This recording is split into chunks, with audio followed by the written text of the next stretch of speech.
gouverneur de Medellín, cher ami, monsieur le représentant de l'ambassadeur de France, monsieur le directeur général de l'IRA, chers amis, mesdames et messieurs. C'est aujourd'hui un plaisir et un grand honneur d'être avec vous pour inaugurer ce séminaire. Ce n'est pas non plus, je vous avoue, sans une certaine émotion et fierté. La structuration d'un réseau maghrébin d'acteurs impliqués dans le tourisme rural est une initiative dont nous avons rêvé depuis de nombreuses années dans le département de l'Hérault. Cela fait 13 ans que nous menons une coopération étroite avec le gouvernorat de Medellín. Et cela fait au moins 13 ans que nous reconnaissons la nécessité d'une coopération intermaghrébine accrue pour consolider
prenant en charge le développement économique, social et culturel, c'est-à-dire l'ensemble du développement intégré, de leur terroir. On a mis terroir parce que la traduction en arabe de territoire est un peu ambiguë par rapport à la définition, disons, et la traduction anglaise est presque pire. Bon. Donc on a mis terroir et territoire pour pouvoir se repérer. Disons que c'est en fait prenant en charge l'ensemble de l'espace rural d'une zone rurale. Une zone rurale, c'est 20-30 000 habitants. Alors, cette prise en charge se fait en partenariat. Alors, quels sont les grands partenaires des associations de développement local qui travaillent dans une zone?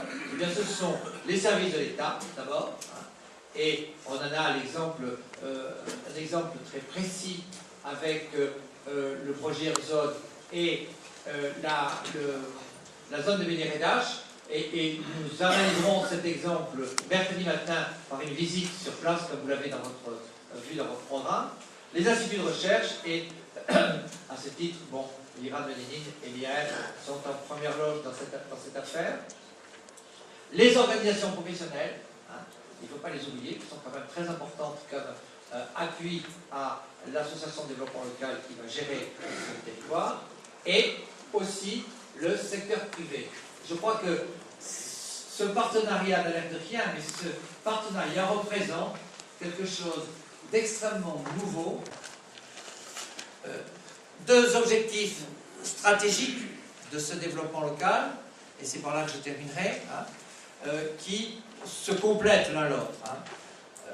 Le développement local, c'est d'abord la valorisation, c'est-à-dire on donne une valeur locale sur un territoire de ressources qui sont elles aussi locales et qui vont la plupart du temps permettre un processus d'installation progressive de tourisme rural. Là, vous en aurez là aussi une belle illustration avec Médirédache, qui permettent de valoriser le patrimoine, qui est une ressource locale extrêmement importante, qui permettent de valoriser autrement que cela est fait habituellement l'artisanat, et qui permet de